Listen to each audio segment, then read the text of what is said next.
할렐루야, 계시록이 열리다 22회 음녀 바벨론의 파멸이라는 제목으로 오늘 함께 공부하겠습니다.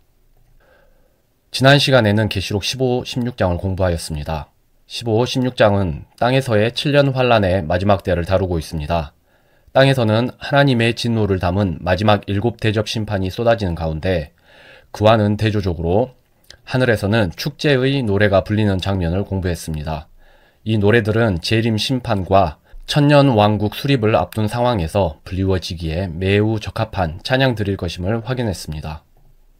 지금 우리는 계시록을 22회에 걸쳐 공부하고 있는데 계시록은 7년 환란의 타임라인을 잘 세우면 이해가 수월합니다. 7년 환란 전체에 걸쳐서 이루어질 7봉인 심판, 그리고 후 3년 반에 있을 7나팔 심판, 그것과는 달리 마지막 7대접 심판은 후 3년 반의 마지막에 집중될 심판으로 두고 이렇게 계시록을 공부해 나가면 계시록의 구조가 쉽게 이해가 됩니다.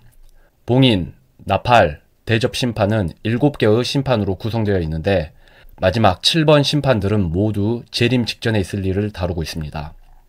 7번 봉인 심판은 예수님의 경이로운 재림을 목격할 창조물들의 고요함, 그리고 7번 나팔 심판은 재림 예수님께서 세우실 천년왕국의 선포, 그리고 마지막 7번 대접 심판은 재림 예수님의 심판이 완성되는 그런 모습이 묘사되고 있습니다. 지난 시간에는 마지막 7대접 심판을 통해 땅에 거하는 자들이 추구하던 모든 것에 대한 하나님의 심판을 보여줍니다. 그들은 이 땅에서의 무병장수를 구하였으나 종기와 같은 헌대가 생겨 고통을 받을 것입니다. 또한 자연보호를 위해 인간을 희생하며 지속 가능한 세상을 추구하였으나 바다와 담수가 피와 같이 되어 완전히 썩어버릴 것입니다. 그들은 기후위기에 대응하여 총력을 다하였으나 지구가 달궈지고 인간은 타죽게 될 것입니다. 그들은 평화 공영을 구하며 적그리스도를 섬겼으나 인류 역사상 최악의 전쟁으로 패망할 것입니다. 모든 대접 심판이 이루어지자 하늘에서 다 이루어졌다는 말씀이 선포되는 것입니다. 다 이루어졌음이 7번 대접 심판으로 선포되지만 성경은 예수님의 재림으로 바로 넘어가지 않습니다. 그에 앞서 하나님의 적이자 성도들의 적, 극악무도한 음녀 바벨론의 최후에 대해서 무엇보다도 자세하게 기록하고 있습니다. 그것이 오늘부터 공부할 17, 18장의 내용입니다. 음녀 바벨론의 정체, 계시록 17장 1절 합독하겠습니다. 또 7병을 가진 7천사 중에 하나가 와서 나와 이야기하며 내게 이르되 이리로 오라. 많은 물들 위에 앉은 큰 음녀가 받을 심판을 내가 내게 보여주리라. 땅의 왕들이 그녀와 음행하였고 땅에 거주하는 자들도 그녀의 음행의 포도주에 취하게 되었도다 하고 이처럼 영 안에서 나를 광야로 데리고 가니라. 내가 보니 한 여자가 신성 모독하는 이름들로 가득하고 7머리와 10뿔을 가진 주홍색 짐승 위에 앉아있더라. 그 여자는 자주색 옷과 주홍색 옷을 차려입었고 금과 보석들과 진주들로 꾸몄으며 가증한 것들과 자기의 음행으로 인한 더러운 것으로 가득한 금잔을 손에 가졌더라. 그녀의 이마에 한 이름이 기록되어 있었는데 신비라 큰 바빌론이라 땅의 창녀들과 가증한 것들의 어미라 하였더라. 또 내가 보매 그 여자가 성도들의 피와 예수님의 순교자들의 피에 취하였으므로 내가 그녀를 보고 크게 놀라며 이상히 여기니. 음녀 바벨론을 중요하게 다루는 성경. 앞서 계시록 14장에서는 하늘을 나르는 천사에 의해 임박한 바벨론의 멸망의 메시지가 선포되었고 계시록 16장에서는 7번 대접이 부어지며 바벨론에 쏟아지는 하나님의 진노가 간략하게 기록되고 있습니다. 계시록 17장, 18장에서는 음녀 바벨론의 정체와 멸망에 대해 매우 구체적으로 설명이 이루어집니다. 바벨론은 성경 전체를 통하여 예루살렘에 이어 두 번째로 많이 언급된 도시입니다. 계시록은 예루살렘보다도 바벨론의 운명에 더 많은 분량을 할애하고 있습니다. 성경의 말세 예언에 있어서 바벨론의 역할이 매우 중요할 것임을 성경은 말씀하고 있는 것입니다. 이라크 바그다드 남쪽 약 100km 거리에 옛 바벨론 성터가 위치해 있습니다. 고레스에 의해 바벨론이 멸망한 후에도 바벨론은 오랫동안 건재하며 주요 도시로 기능했습니다. 하지만 시간이 지나며 점차 쇠락하여 현재는 작은 마을들만이 산재한 곳입니다. 이 그림은 고레스 원통으로 불리는 것입니다. 고레스가 자신의 업적을 기록한 것입니다. 이 원통에는 고레스가 바벨론을 정복할 때에 전투 없이 입성하였으며 바벨론이 물리적 피해를 입지 않았음을 기록하고 있습니다. 바벨론 붕괴 이후 페르시아 제국이 번성하던 당시에도 바벨론은 수산과 더불어 수도로 기능했습니다. 한편 예레미야 50장 51장은 바벨론의 멸망과 관련하여 기록하고 있는데 바벨론이 갑작스럽게 패망하며 영원히 그 누구도 거주하지 않을 것이라고 말씀하고 있습니다. 바벨론의 파멸은 갑작스럽고 완전할 것이다. 예레미야서 말씀 합독하겠습니다. 바벨론이 갑자기 넘어져 멸망하였으니 그녀를 위하여 울부짖으라. 주의 진노로 말미암아 그곳이 사람이 거주하지 못하고 전체가 황폐하게 되리라. 주가 말하노라. 오 온 땅을 멸하는 멸망의 산아, 보라, 내가 너를 대적하노라. 내가 영원히 황폐하게 되리라. 주가 바벨론 땅을 황폐하게 하고 거주민이 없게 하리라. 하지만 바벨론이 패망한 이후에도 바벨론이 수도로 기능을 했고 쭉 사람들이 거주하며 현재까지 이어지고 있음을 볼 때에 바벨론 멸망과 관련한 그러한 성경 예언 가운데에 아직 성취되지 않고 남아있는 내용들이 있음을 알 수 있습니다. 아직 성취되지 아니한 그런 내용들은 말세의 음녀 바벨론의 패망을 통해서 성취될 것입니다. 고대 바벨론, 가증한 것들의 어미. 말세의 음녀 바벨론을 이해하기 위해서는 먼저 고대 바벨론을 이해해야 합니다. 계시록 17장 1절 합독하겠습니다. 많은 물들 위에 앉은 큰 음녀가 받을 심판을 내가 내게 보여주리라. 그녀의 이마에 한 이름이 기록되어 있었는데 신비라 큰 바벨론이라 땅의 창녀들과 가증한 것들의 어미라 하였더라. 계시록은 음녀 바벨론을 가증한 우상 숭배의 기원이자 거대한 종교 권력을 가진 도시로 이야기하고 있습니다. 고대 바벨론의 종교는 어미, 사내 아이를 신으로 모십니다. 어미 신은 세미라미스이며 세미라미스의 아들로서 섬겨지는 자는 니므롯입니다. 니므롯의 아내였던 세미라미스는 니므롯의 죽음 이후 그가 하늘로 승천하여 태양신 바알이 되었다고 주장했습니다. 그리고 스스로를 달의 신으로 신격화하였습니다. 세미라미스는 니므롯의 죽음 이후 담무스를 출산했는데 담무스가 니므롯의 영에 의해 잉태된 것이며 니므롯의 환생이라 주장하였습니다. 즉 니므롯은 세미라미스의 남편이자 담무스로 환생한 아들입니다. 흥미로운 점은 이들이 성경에서도 매우 큰 비중을 두고 기록되어 있다는 점입니다. 하늘의 여신 세미라미스, 그리고 그의 남편 니므롯, 그리고 세미라미스의 아들이자 니므롯의 환생인 담무스까지 마치 성삼위일체를 모방한 듯 이 세 이방신의 구조가 이루어져 있습니다. 하나님께서는 이스라엘 민족이 가나안 땅에 들어가기 전부터 그 땅에 퍼진 고대 근동 지역의 이방신을 섬기는 것을 강력하게 경고하셨습니다. 그러함에도 이스라엘 민족은 다양한 형태로 발전한 고대 바벨론 종교의 후신들에 깊이 빠져들었습니다. 이러한 우상 숭배에는 솔로몬을 포함한 다윗 왕손들도 예외가 없었습니다. 세미라미스는 성경에서 아세라, 아스다롯, 하늘의 여신 등으로 지칭된 이방신과 동일시됩니다. 니므롯은 하나님을 대적하고자 바벨탑을 쌓는 것을 주도한 인물입니다. 한편 바알은 고대 바벨론어로 주를 뜻하는데 니므롯 사망 이후 아시리아인들은 니므롯에게 바알 호칭을 사용하였습니다. 즉 바알신과 니므롯이 동일시되는 것입니다. 성경은 바알 신앙이 가나안 땅에 얼마나 뿌리 깊었는지를 보여줍니다. 또한 세미라미스의 아들이자 환생한 니므롯인 담무스 숭배 역시 이스라엘 민족에 깊게 파고들었습니다. 에스겔서 8장 14절은 바벨론에 의해 멸망당하기 직전에 있는 이스라엘 민족이 담무스를 숭배하며 하나님을 경노케 하는 모습이 등장합니다. 이스라엘의 여인들이 성전 북문에 앉아 담무스를 위해 우는 장면이 그것입니다. 이스라엘 여인들은 하늘의 여신의 아들 담무스를 위해 울며 하나님을 분노케 했습니다. 한편 오늘날에도 이스라엘 여자들이 추모했던 바벨론 종교의 풍습이 교회에서 재현되는 것 같은 느낌을 받을 때가 있습니다. 제의 수요일, 사순절, 성금요일 등 성경에 존재하지도 않는 절기를 기념하며 교인들이 헛된 추모의 감정만을 매년 되뇌이는 듯한 모습입니다. 진짜 그러한 종류의 추모 절기가 교회에 필요한 것인지, 오히려 성경이 말씀하고 있는 진짜 이스라엘 절기의 예언적 의미를 공부하고 예언 성취의 기대와 소망을 품고 살아가는 것이 더 성경적인 것은 아닌지 우리가 한번 생각해 볼 필요가 있습니다.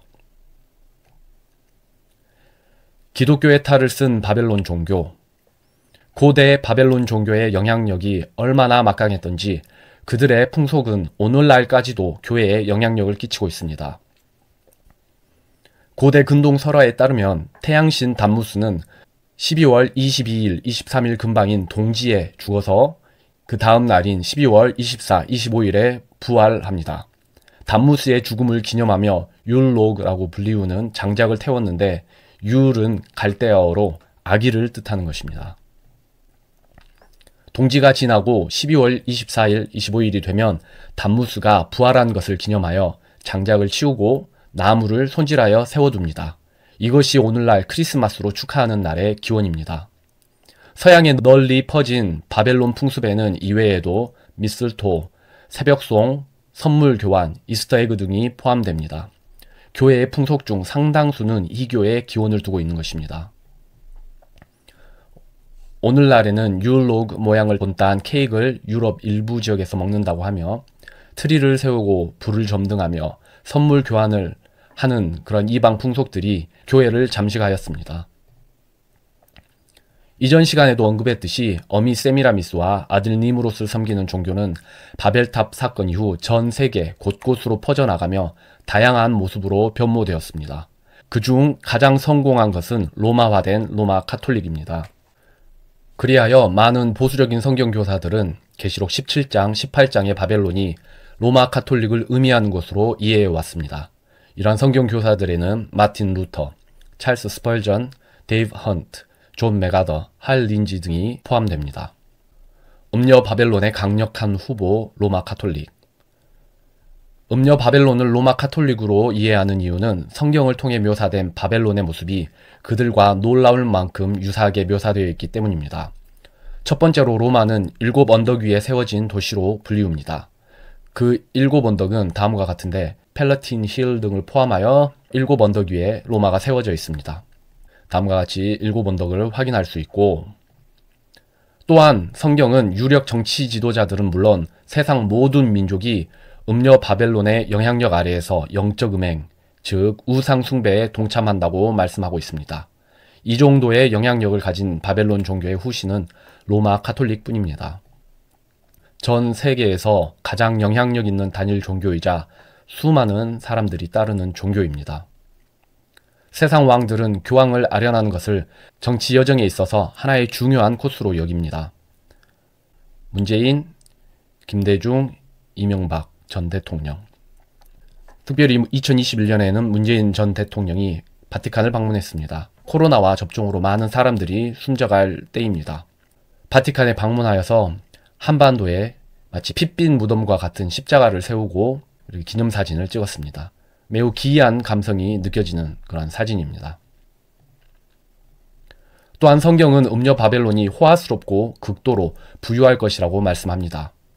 1965년 타임 매거진에 따르면 당시 금융권에서는 바티칸의 부가 최대 150억 불에 달할 것으로 추정했습니다. 이것은 당시 일본의 GDP보다 1.5배 큰 규모이며 한화로 약 200조 원에 달하는 금액입니다. 70여 년이 지난 현재 그들의 부가 어느 정도에 달할지는 가늠하기조차 어렵습니다. 또한 음녀 바벨론은 성도들을 학살하며 그 피에 취한 존재로 묘사됩니다. 로마 카톨릭의 크리스찬 탄압 역사는 공공연한 비밀입니다. 캐논 욜렌테에 따르면 1790년 이래로 3년간 스페인에서만 300만 이상이 사형 선고를 받았습니다. 다른 어떠한 이방 종교가 흘린 피도 로마 카톨릭에 비교할 수는 없습니다. 또한 음녀 바벨론은 가증한 것들의 어미로 불리우며 특징적으로 자주색 옷과 주홍색 옷을 입습니다. 이렇듯 음녀 바벨론을 묘사한 다양한 성경 기록을 충실히 만족시키는 도시는 바티칸 뿐입니다. 음녀 바벨론의 이사. 스가랴서 5장의 이상에는 사악함이라는 한 여자가 등장합니다. 이 이상은 계시록 17장, 18장의 마지막 때의 바벨론과 연관지어 생각해 볼 수 있습니다. 스가랴서 5장 7절 합독하겠습니다. 이것은 그 에바의 한 가운데 앉아있는 여인이라. 이것은 사악함이라 하고 그것을 에바의 한 가운데로 던져놓고 그 납덩어리는 에바의 아귀 위에 던지더라. 그 여인이 그 에바를 땅과 하늘 사이로 들어 올리기에 그때에 내가 나와 말하던 천사에게 이르되 이들이 에바를 어디로 나르나이까 하니 그가 내게 이르되 그것을 위해 시날 땅에 집을 지어주려 하느니라. 그것이 굳게 세워지고 거기서 자기 터 위에 놓이리라 하더라. 스가랴서 5장에서 사악함으로 불리우는 한 여자가 에바 바구니에 던져집니다. 에바 바구니는 납뚜껑에 의해 닫히고 학날개를 가진 두 여자는 이 바구니를 들고 시날 땅으로 이동합니다. 성경에서 시날 땅은 바벨론 지역을 의미합니다. 사악함의 여자를 옮겨가는 이유는 그녀를 위해 시날 땅에 집, 성전을 지어주고 전진기지를 삼게 하려 함입니다. 스가랴서 5장의 사악함이 계시록 17장의 음료와 동일한 존재라면 마지막 때에 바티칸 중심의 바벨론 종교체제가 시날 땅, 즉 이라크에 위치한 바벨론으로 그 수도를 옮겨갈 것을 말씀하신 것으로 이해할 수 있습니다. 이러한 일이 과연 앞으로 펼쳐질지 관심을 가지고 지켜볼 필요가 있습니다. 적그리스도를 올라탄 음녀 바벨론. 계시록 17장 3절 합독하겠습니다. 내가 보니 한 여자가 신성모독하는 이름들로 가득하고 7머리와 10뿔을 가진 주홍색 짐승 위에 앉아있더라. 3절은 음녀 바벨론이 7머리와 10뿔을 지닌 짐승을 올라탔다고 묘사합니다. 이 짐승은 계시록 13장 1절을 통해 적그리스도임을 우리가 확인했습니다. 마지막 때에 음녀 바벨론의 활동은 적그리스도를 등에 업고 행하게 될 것입니다. 에바 바구니를 통해 바벨론 땅으로 옮겨지는 사악함이라는 여자, 그리고 적그리스도 위에 앉은 음녀 바벨론.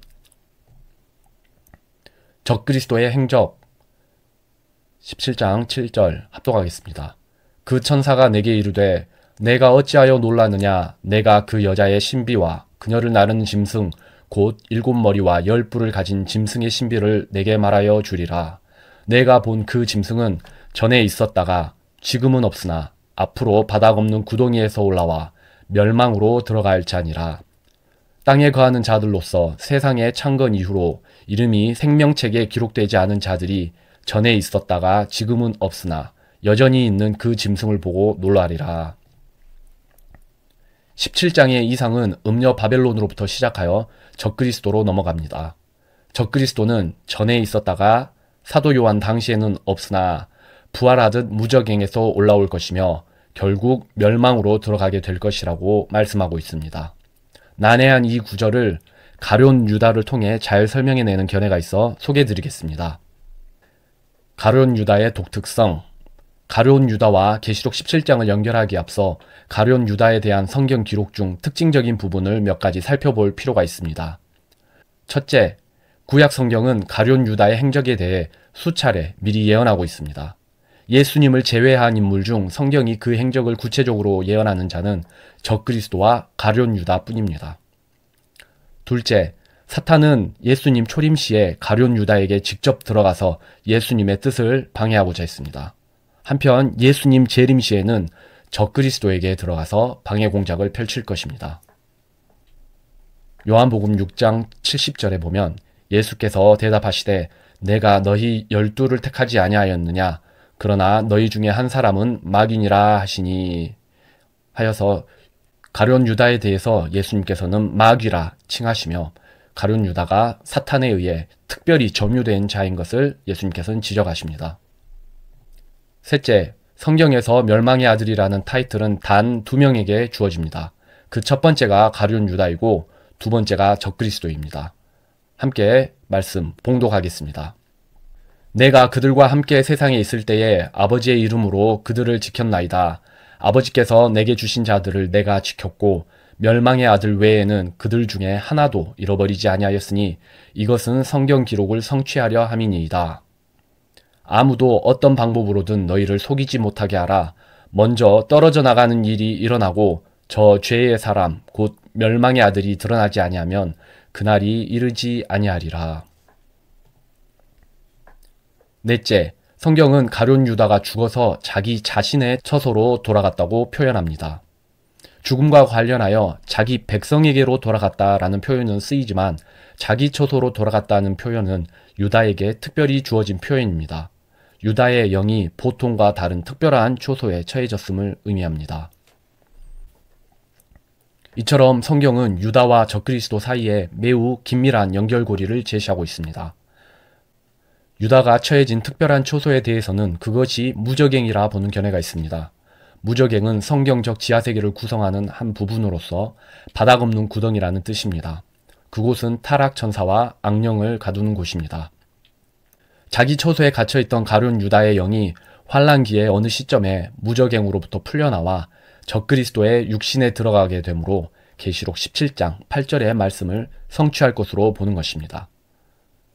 실제 계시록은 대환란기에 무저갱이 열리며 수많은 악령들이 튀어나올 것임을 수차례 예언하고 있기도 합니다. 성경적 지하세계에 대한 예상도는 다양하게 존재합니다. 그 중에 한 가지를 가져와 보았습니다. 성경적 지하세계는 하데스라고 불리는 공간, 그리고 낙원. 낙원은 아브라함의 품이라고도 불리웁니다. 건널 수 없는 구렁텅이, 그리고 탈타러스, 그리고 무저갱 등으로 구성되어 있습니다.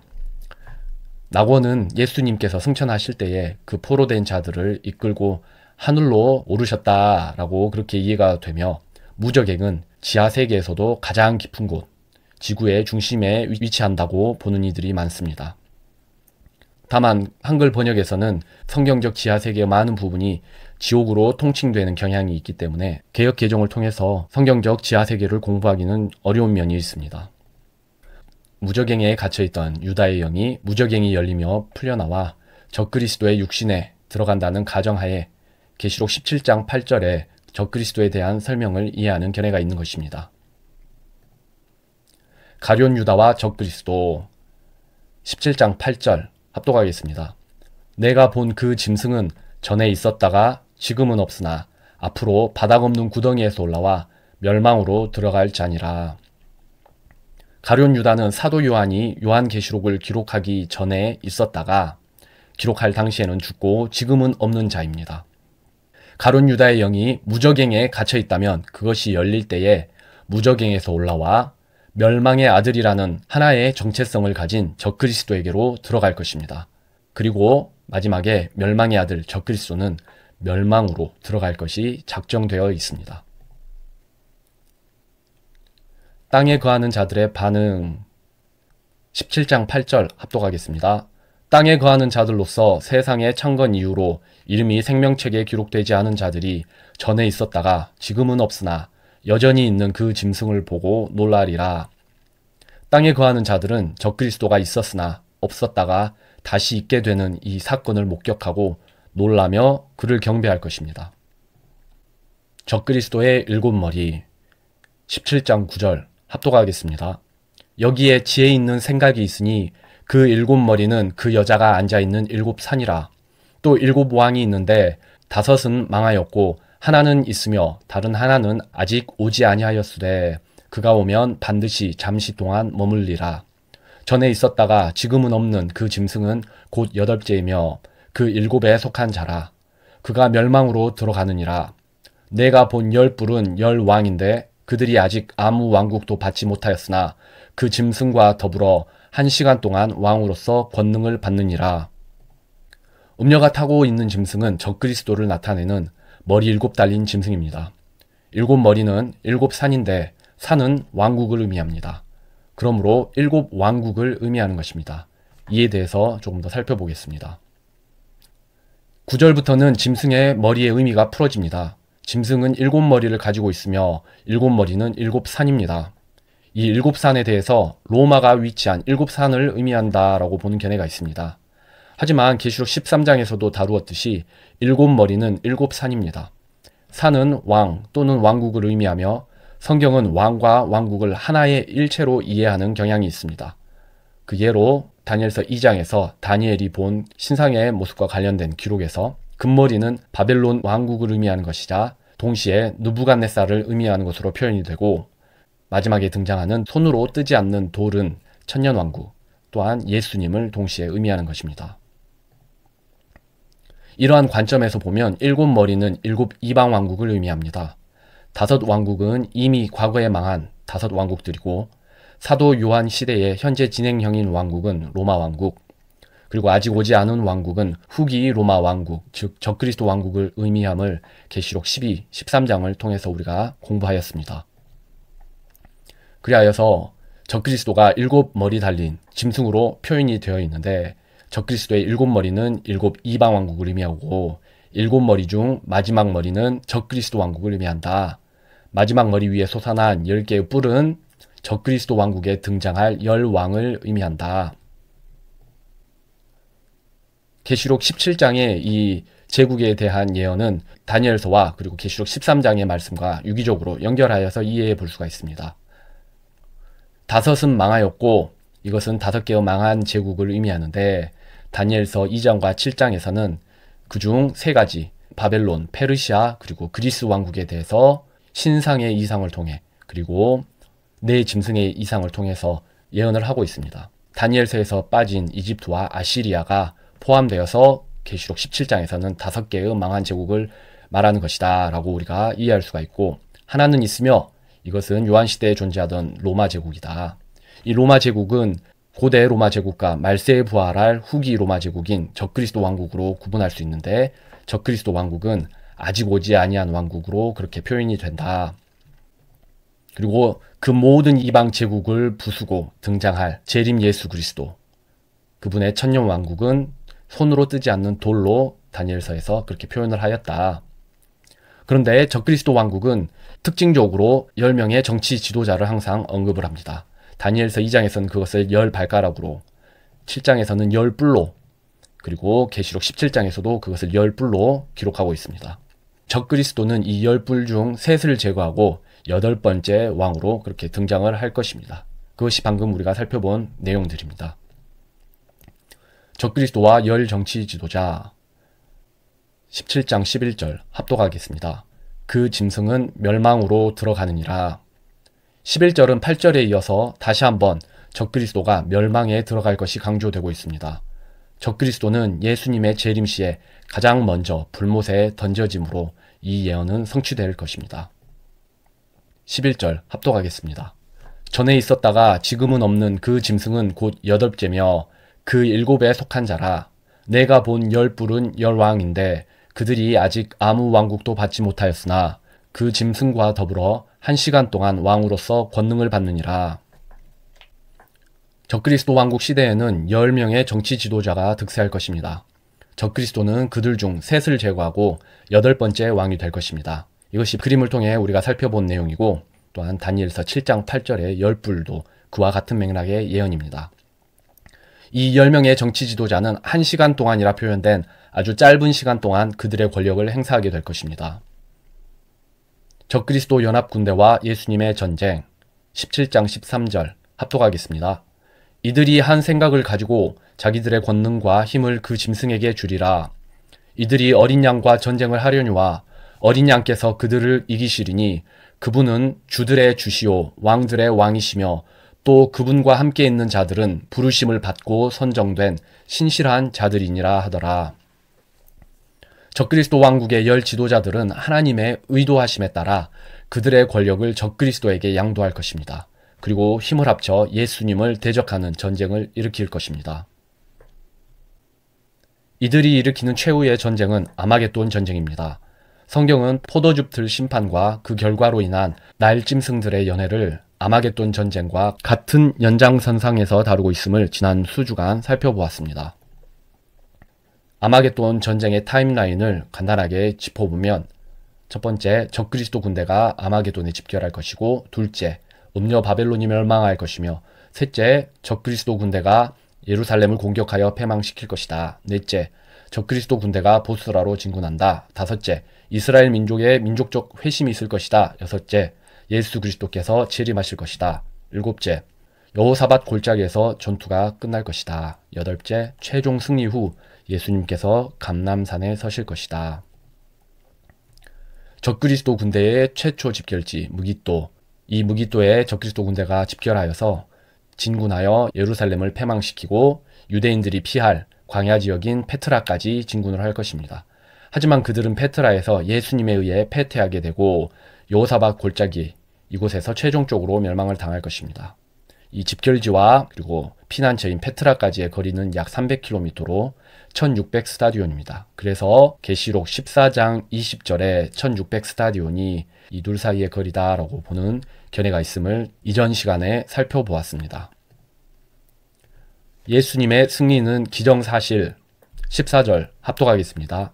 어린 양께서 그들을 이기시리니 그분은 주들의 주시오 왕들의 왕이시며 또 그분과 함께 있는 자들은 부르심을 받고 선정된 신실한 자들이니라 하더라.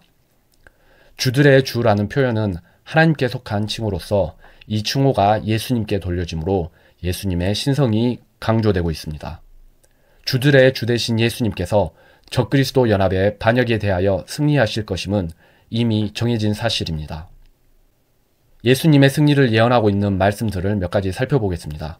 계시록뿐만 아니라 구약 곳곳에서 예수님의 재림 승리를 선언하고 있습니다. 계시록 19장 19절부터 함께 합독하겠습니다. 또 내가 보매 그 짐승과 땅의 왕들이 함께 모여 말 타신 분과 그분의 군대를 대적하여 전쟁을 하더라. 그 남은 자들은 말 타신 분의 칼로 죽임을 당하니 모든 날짐승이 그들의 살로 배를 채우더라. 시 2편 2절. 땅의 왕들이 스스로 나서며 주를 대적하며 이르기를 그들이 결박한 것을 우리가 내던지자 하는도다. 그때에 그분께서 진노하사 그들을 괴롭게 하시며 이르시되 내가 그들을 철장으로 부수고 토기장이의 그릇같이 산산조각 부수리라 하셨도다. 시 110편 5절. 주의 오른쪽에 계신 주께서 친히 진노하시는 날에 왕들을 쳐서 부수시리라. 그분께서 이교도들 가운데에서 심판하사 처소들을 시체들로 채우시고 많은 나라의 머리들을 상하게 하시며. 이사야 24장 1절. 보라, 주께서 땅을 뒤집어 푸시며 땅의 거주민들을 널리 흩으시리니 오 땅의 거주민아 두려움과 구덩이와 올무가 내게 이르렀은즉 그 날에 주께서 땅 위에 있는 땅의 왕들을 벌하시리니 그때에 만군의 주께서 시온산과 예루살렘에서 영광스럽게 통치하시리로다. 신실한 자들과 함께 오실 예수님. 17장 14절 합독하겠습니다. 어린 양께서 그들을 이기시리니 그분은 주들의 주시오 왕들의 왕이시며 또 그분과 함께 있는 자들은 부르심을 받고 선정된 신실한 자들이니라 하더라. 성경은 예수님께서 재림하실 때에 많은 이들과 함께 오실 것이라 기록하고 있습니다. 예수님의 재림 때 그분과 동행하는 자들에는 성도들과 천사들이 포함될 것입니다. 열불에 의해 파괴되는 음녀 바벨론. 17장 16절 합독하겠습니다. 내가 본 열불 곧 짐승 위에 있는 이것들이 그 음녀를 미워하여 황폐하게 하고 벌거벗게 하며 그녀의 살을 먹고 그녀를 불로 태우리라. 하나님께서 자신의 뜻을 이루려는 것을 그들의 마음에 두사 동의하게 하시고 하나님의 말씀들이 이루어질 때까지 그들의 왕국을 그 짐승에게 주게 하셨느니라. 하나님께서는 음녀 바벨론에 대한 심판을 열불, 즉 적그리스도 왕국 시대의 열 지도자를 통해 이루십니다. 열 지도자가 권력을 적그리스도에게 이양하는 것과 음녀 바벨론을 파괴하는 것은 모두 하나님의 뜻 가운데서 행해지는 일들이 될 것입니다. 적그리스도의 핵심 세력이었던 음녀 바벨론이 나중에 버려지는 구체적인 이유에 대해 성경은 기록하고 있지 않습니다. 이에 대해 적그리스도가 자기 자신을 신으로 선포하고 유일한 신으로 경배를 받아야 할 것인데 이때에 음녀 바벨론의 종교가 방해가 되기 때문일 것이라 추측하는 견해가 있습니다. 막강한 권력을 가진 도시 음녀 바벨론. 17장 15절 합독하겠습니다. 또 그가 내게 이르되 내가 본 물들 곧 음녀가 앉아있는 물들은 백성들과 무리들과 민족들과 언어들이니라. 또 내가 본 그 여자는 땅의 왕들 위에 군림하는 저 큰 도시니라 하더라. 음녀 바벨론은 전 세계 사람들과 정치 지도자들에게 영향력을 행사하는 권력일 것이며 동시에 도시일 것임을 강조하며 17장은 마무리됩니다. 이렇게 17장에서는 음녀 바벨론이 멸망할 것에 대해서 한번 전체적으로 조망을 하였습니다. 그런데 18장에서도 다시 한번 바벨론의 멸망이 반복 예언되어 있습니다. 전체적인 맥락은 대동소이하면서도 17장은 바벨론의 종교적 음행에 초점이 있는 반면 18장에서는 바벨론의 막대한 부에 초점을 맞추어 약간의 정보들을 더 제공해 줄 것입니다. 오늘 공부한 내용을 결론 짓겠습니다. 고대 바벨론 종교는 여러 형태로 변모하여 전 세계에 퍼졌습니다. 특히 로마화된 바벨론 종교는 대성공을 거두며 전 세계에 막대한 영향력을 끼치고 있습니다. 문제는 바벨론 종교의 풍습이 교회에 점점 더 침투해 오고 있다는 점입니다. 또한 바벨론 종교와 거룩하신 하나님의 독생자 예수님을 섬기는 신앙을 통합하고자 하는 시도가 교계를 중심으로 거세지고 있다는 점입니다. 그러한 사명을 가지고 교계에 들어와서 활동하는 교계의 지도자들이 곳곳에 많이 있습니다. 그러함에도 불구하고 많은 교회 성도들이 양의 탈을 쓴 늑대 같은 그들을 순진하게 따르고 있습니다. 하나님께서 음녀 바벨론의 영향력 하에 있는 자들에게 주시는 명령은 명료합니다. 나의 백성아, 너희는 그 중에서 나와 각기 여호와의 진노에서 피하라. 이러한 명령은 환란기 성도뿐만 아니라 현재의 교회 성도에게도 동일하게 적용됩니다. 교회가 음녀 바벨론의 풍습과 가르침에 매몰되거나 그들과 연합하는 일은 있어서는 안 될 일입니다. 교회의 신앙은 2000년 전 십자가에 달려 죽으신 예수님을 아직도 그 십자가에 붙들어 매놓은 채 그 아래에서 구슬픈 추모의 감정을 쏟아붓는 것이 아닙니다. 그것은 바벨론 종교인들이 하는 행위입니다. 우리는 부활하신 예수님을 믿고 증거합니다. 비어있는 십자가는 우리의 자랑, 그리고 소망, 기쁨입니다. 또한 빈 십자가는 다시 오마 약속하신 그 약속이 확실히 이루어질 것을 보증해 주는 것입니다. 이번 한 주도 다시 오마 약속하신 예수님의 확실한 약속을 붙잡고 그 약속의 소망에 걸맞는 행실과 삶의 열매를 맺으며 더 많은 이들이 그 약속의 소망을 누릴 수 있도록 복음 증거에 집중하며 승리하는 한 주 되시길 기도합니다. 감사합니다.